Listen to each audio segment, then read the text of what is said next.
Hello my beautiful people, welcome back to our channel Mondal and Roy. কেমন আছো তোমরা সবাই? আশা করছি ভালো আছো, আমরাও বেশ আছি।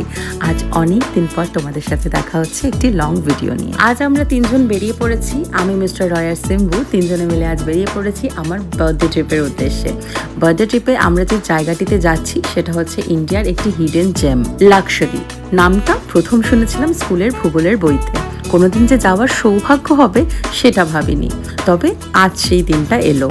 আজ আমরা যাচ্ছি লাক্ষাদ্বীপে। ওই যে নিচে ছোট্ট ছোট্ট আইল্যান্ডগুলি দেখা যাচ্ছে, ওরকমই একটি ছোট্ট আইল্যান্ড হচ্ছে লাক্ষাদ্বীপ। যখন ফ্লাইটটা ল্যান্ড করবে আমরা তো ভয় পেয়ে গিয়েছিলাম যে ফ্লাইটটা কি জলে নামিয়ে দেবে নাকি।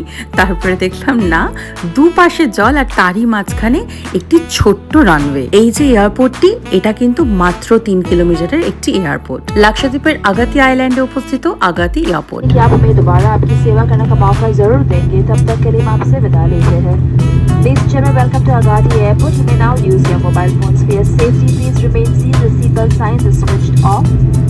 Please be careful while opening the overhead compartment. Fly91 is your preferred choice of airline. We do hope you've had a comfortable. ফ্লাইটটি ল্যান্ড করার সাথে সাথে বাইরের দিকে তাকিয়ে যেন চোখটা ধাঁধিয়ে গেল।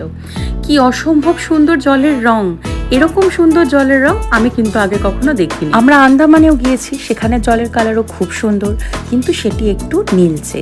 এখানেরটা কিন্তু একেবারে টার্কুইশ। দুপাশে সমুদ্র, মাঝে রানওয়ে, সেটাও টার্কুইশ ওয়াটার। তার মধ্যে সূর্যের কিরণটা যখন পড়েছে, জলটা যেন একদম ঝকঝক করছে। এয়ারপোর্ট থেকে বেরোতে সময় লাগলো মোটে 10 থেকে 15 মিনিট। একদম ছোট্ট পুচকি একটা এয়ারপোর্ট। আর এয়ারপোর্ট থেকে আমাদের রিসর্ট অব্দি আসতে সময় লাগলো 5 মিনিটেরও কম।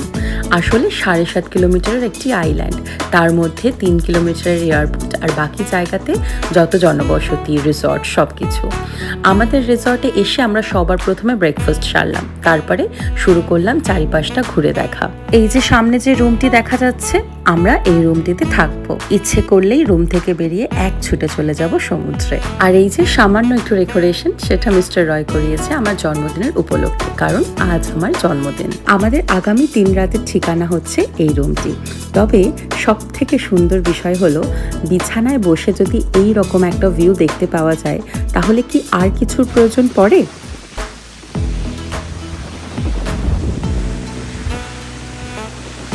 মোট 36টা আইল্যান্ড নিয়ে তৈরি এই লাক্ষাদ্বীপ আইল্যান্ড, যার মধ্যে মাত্র 10টিতে মানুষ থাকে, আর টুরিস্টরা যেতে পারে মাত্র 5 থেকে 6টিতে। লাক্ষাদ্বীপের ক্যাপিটাল হচ্ছে কারাভাতি আইল্যান্ড, আর এয়ারপোর্ট আছে আগাতি আইল্যান্ডে, যেখানে আমরা এসেছি। সকালে এসে ব্রেকফাস্ট করে নিয়েছিলাম, এবার লাঞ্চ করার পালা। বেশ কিছুক্ষণ সমুদ্রের পাশে বসেছিলাম, এখন দারুণ খিদে পেয়েছে। লাঞ্চে আজকে লোকাল স্টাইলের একটি বিরিয়ানি। লাঞ্চ সেরে অল্প করে রেস্ট নিয়ে 1 কাপ চা খেয়ে একটু স্ন্যাক্স খেয়ে বেরিয়ে পড়েছি আইল্যান্ডটা ঘুরে দেখতে। যিনি আমাদের এয়ারপোর্ট থেকে রিসর্ট অব্দি নিয়ে এসেছিল সকালবেলায়, তিনি আমাদের বিকালবেলায় নিয়ে ঘুরতে বেরিয়েছে। বেসিক্যালি আমাদের লোকাল ট্যুর গাইড। আমরা এখন প্রথম যাব ওয়েস্টার্ন জেটটিতে, তারপরে যাব লাগুন বিচে।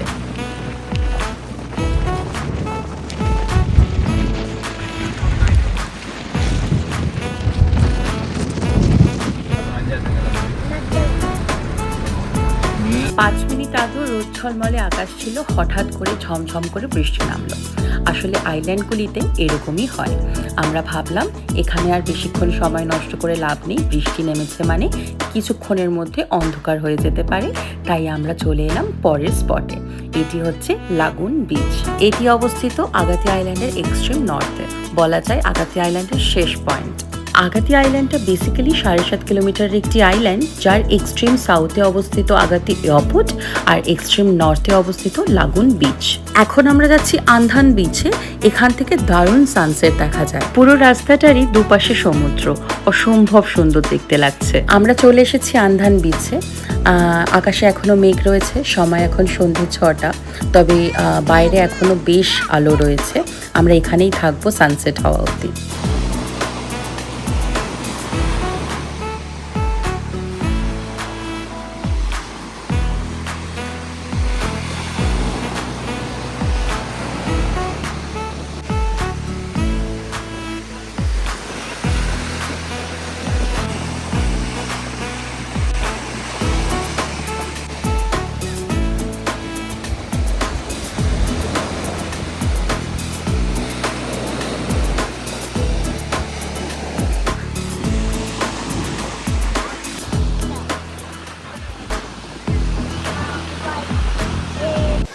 এখন 7টা বাজে, এখনো সানডাউন হয়নি, এখনো আলো।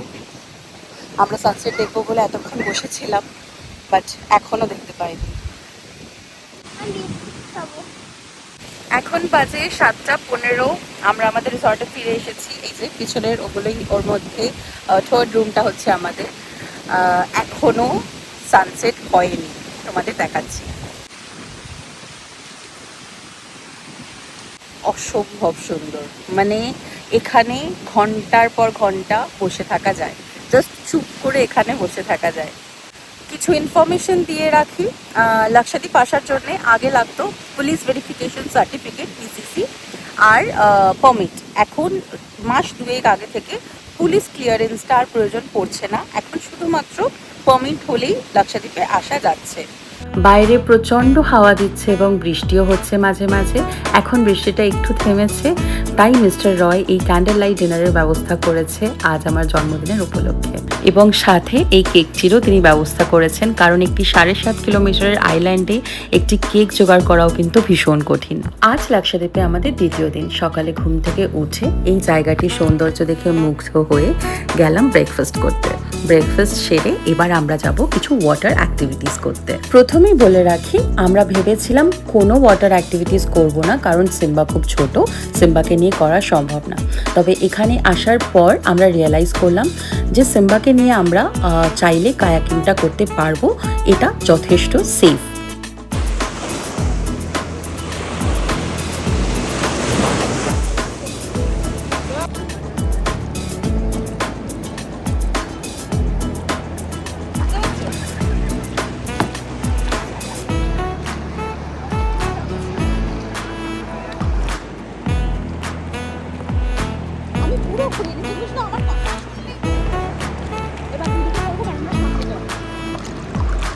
সিম্বুর জীবনের প্রথম water activity and she enjoyed a lot. খুব খুব খুব মজা পেয়েছে, শেষে নামতেই চাইছিল না। এবার মিস্টার রয় যাচ্ছে স্নরকেলিং করতে, কারণ স্নরকেলিং আমি করতে পারবো না, সিম্বা আমাকে একা কোনো মতেই ছাড়তে রাজি হচ্ছে না। তাই মিস্টার রয় গেছে স্নরকেলিং করতে, এদিকে আমি আর সিম্বা মিস্টার রয়ের জন্য অপেক্ষা করছি।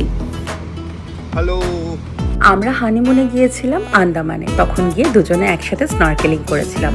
আবার যখন সিম্বা বড় হবে তখন না হয় 3 জন একসাথে করব। এবার প্রচণ্ড খিদে পেয়ে গিয়েছে, তাই লাঞ্চ করতে চলে এসেছি সোজা। আজ লাঞ্চে রয়েছে লাক্ষাদ্বীপের নানান ধরনের লোকাল কারিজ অ্যান্ড তার সাথে রাইস আর সি ফিশ আর অমলেট।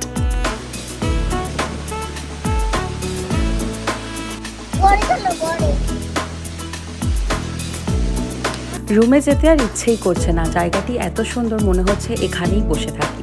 লাঞ্চের পরে এখানেই বসেছিলাম, তারপরে 1 কাপ চা খেলাম এখানেই বসে, কিছুক্ষণ আড্ডা দিলাম, চারিধারটা ঘুরে দেখলাম। তারপরে যে কখন ঝুপ করে অন্ধকার নামলো বুঝতেই পারলাম না। এখানে ডিনারের সময় হচ্ছে রাত 8টা থেকে 9টা। এখানের মানুষগুলি একটু তাড়াতাড়ি ঘুমিয়ে পড়ে। লাক্ষাদ্বীপ কিন্তু একেবারে ক্রাইম ফ্রি, ইনফ্যাক্ট লাক্ষাদ্বীপে কিন্তু চুরিও হয় না, রাস্তায় কখনো কোনো অ্যাক্সিডেন্ট হয় না, কোনো সিগন্যাল নেই, পুলিশ নেই। একটা অসম্ভব সুন্দর, একটা স্বপ্নের মতো ছোট আইল্যান্ড। আজ লাক্ষাদ্বীপে আমাদের তৃতীয় দিন। সকালে ঘুম থেকে উঠে ব্রেকফাস্ট সেরে আমরা যেটা করব সেটা হচ্ছে আমরা একটা স্কুটি নেব রেন্টে।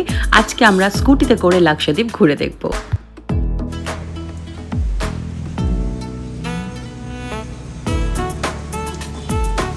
এই স্কুটিটির ভাড়া হচ্ছে 24 ঘন্টায় 600 টাকা আর 12 ঘন্টায় 300 টাকা। আমরা 12 ঘন্টার জন্য নিয়েছি।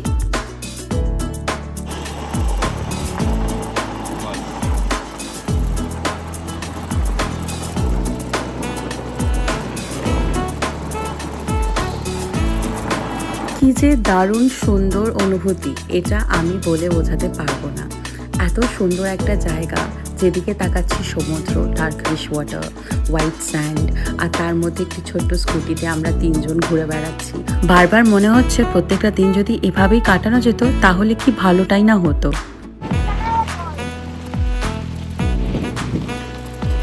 আমরা প্রথম দিন যে জেটটিতে এসেছিলাম, এসে বৃষ্টি নেমে গিয়েছিল, এটি কিন্তু সেই জেটটি। এটার নাম হচ্ছে ওয়েস্টার্ন জেটটি। আজ এখানে বেশ কিছুক্ষণ দাঁড়ালাম, বেশ কিছু ছবি তুললাম। জায়গাটি ভীষণ সুন্দর। রাস্তা চিনি না, আমাদের কাছে গুগল ম্যাপও নেই, শুধু তিনজনে মিলে স্কুটিটা নিয়ে এদিক ওদিক যেদিকে রাস্তা পাচ্ছি সেদিকে ঘুরে বেড়াচ্ছি, কারণ জানি 7.5 কিলোমিটারের একটি আইল্যান্ডে কোথায় বা হারিয়ে যাব। এরকমই ঘুরে বেড়াতে বেড়াতে হঠাৎ করে একটি জায়গা খুঁজে পেলাম।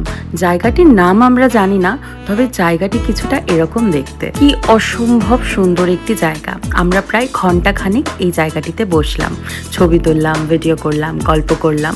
তারপরে আবার চলে এলাম সেদিনকে লাগুন বিচে।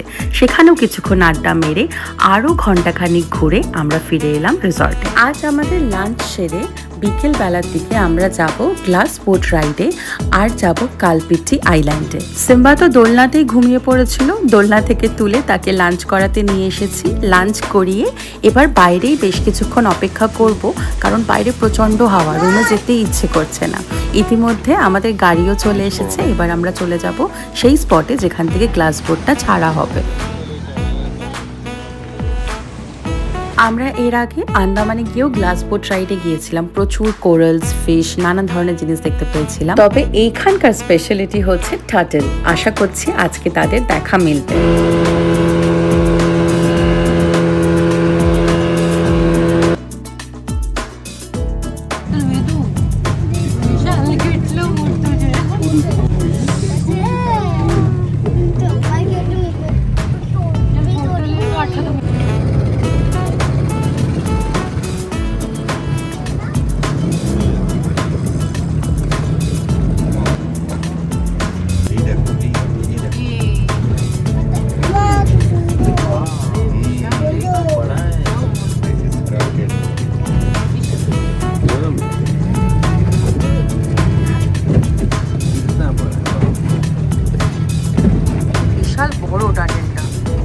আশা করছি তোমরা বুঝতে পেরেছো টার্টেলটি ঠিক কতটা বড় ছিল। আমি কিন্তু এছাড়াও আরও বেশ কিছু টার্টেল দেখতে পেলাম, যদিও সব কটার ভিডিও নিতে পারিনি। আর এই যে নিচে কোরালস দেখা যাচ্ছে, কোরালস কিন্তু আমি এর থেকে অনেক ভালো দেখেছিলাম আন্দামানে। তবে এখানে কিন্তু অনেক টার্টেল দেখতে পেয়েছি, ছোট বড় নানান ধরনের। তবে সবার প্রথম যেটি দেখতে পেলাম সেটা সব থেকে বড়। এখন আমরা যে আইল্যান্ডটিতে এসে পৌঁছেছি, এটির নাম হচ্ছে কালপিটি আইল্যান্ড। কালপিটি আইল্যান্ডে বেসিক্যালি সবাই আসে সানডাউন দেখার জন্যে। এখান থেকে দারুণ সুন্দর সূর্যাস্ত দেখা যায়। আর উপর থেকে তোমরা যদি কালপিটি আইল্যান্ডটিকে দেখো, তোমাদেরকে দেখতে মনে হবে ঠিক যেন লাভ শেপের একটি আইল্যান্ড।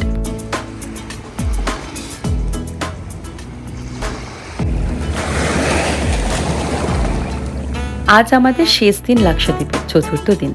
আজ আমাদের দুপুরের ফ্লাইট। সকালটা একটু এদিক ওদিক ঘুরে দেখলাম, ব্রেকফাস্ট করে সাজুগুজু করে নিয়ে চারিধারটা ভালো করে ঘুরে ভালো করে দেখে নিলাম, কারণ জানি না আবার কবে আসতে পারবো। আমাদের গাড়ি চলে এসেছে, এবার আমাদের এই জায়গাটিকে বিদায় জানানোর পালা। এত সুন্দর একটি জায়গা, আমি যদি আর কখনো নাও আসতে পারি, তবুও এই জায়গাটি আমার স্মৃতিতে সারা জীবন থেকে যাবে। অসম্ভব সুন্দর একটি জায়গা। তবে ইচ্ছে রেখে যাচ্ছি আবার ফিরে আসার। ভিডিওর শেষে কিছু ইনফরমেশন দিয়ে রাখি। লাক্ষাদ্বীপে মাত্র 3 জায়গা থেকে ফ্লাইট আসে, আর শুধুমাত্র ডোমেস্টিক ফ্লাইট আসে, মানে ইন্ডিয়ার মধ্যে মাত্র 3টে জায়গা থেকে লাক্ষাদ্বীপে ফ্লাইট আসে। ফার্স্ট গোয়া, সেকেন্ড বেঙ্গালুরু এবং থার্ড কোচি। তাছাড়া আসে ক্রুজ কোচি বা চেন্নাই থেকে। আর নতুন শুরু হয়েছে সি প্লেন, যেটা এখনো টুরিস্টদের জন্য শুরু হয়নি, তবে খুব তাড়াতাড়ি শুরু হয়ে যাবে। যেহেতু এয়ারপোর্টটি খুবই ছোট, একটি 3 কিলোমিটারের এয়ারপোর্ট, আর রানওয়েটাও খুব ছোট, তাই এখানে একদম ছোট্ট ছোট্ট ফ্লাইট আসে। যেরকম নর্মাল ফ্লাইট হয়, বড় ফ্লাইট, সেগুলো এখানে আসতে পারে না। এখানে যে ফ্লাইটগুলো আসে সেখানে ম্যাক্সিমাম 70 থেকে 100 জন মানুষ ধরে। তোমরা সামনে যে ফ্লাইটটি দেখতে পাচ্ছ সেটা হচ্ছে ফ্লাই 91-এর ফ্লাইট, যেটাতে আমরা এখান থেকে ফিরবো। আমাদের লাক্ষাদ্বীপে 3 নাইট 4 ডেজের ট্রাভেল ব্লগটি তাহলে এখানেই শেষ করছি। ভিডিওটি তোমাদের কেমন লাগলো আমায় কিন্তু অবশ্যই কমেন্ট করে জানিও। যদি ভালো লেগে থাকে তাহলে একটি লাইক করে দিও, আর যদি হও নতুন সদস্য আমাদের চ্যানেলে, তাহলে অবশ্যই সাবস্ক্রাইব করো আমাদের চ্যানেল মন্ডল অ্যান্ড রয়, আর ক্লিক করে দিও পাশের বেল আইকনে সব নোটিফিকেশন সময় পাওয়ার জন্য। খুব শিগগিরই দেখা হবে আরো অনেক নতুন নতুন ভিডিওস নিয়ে।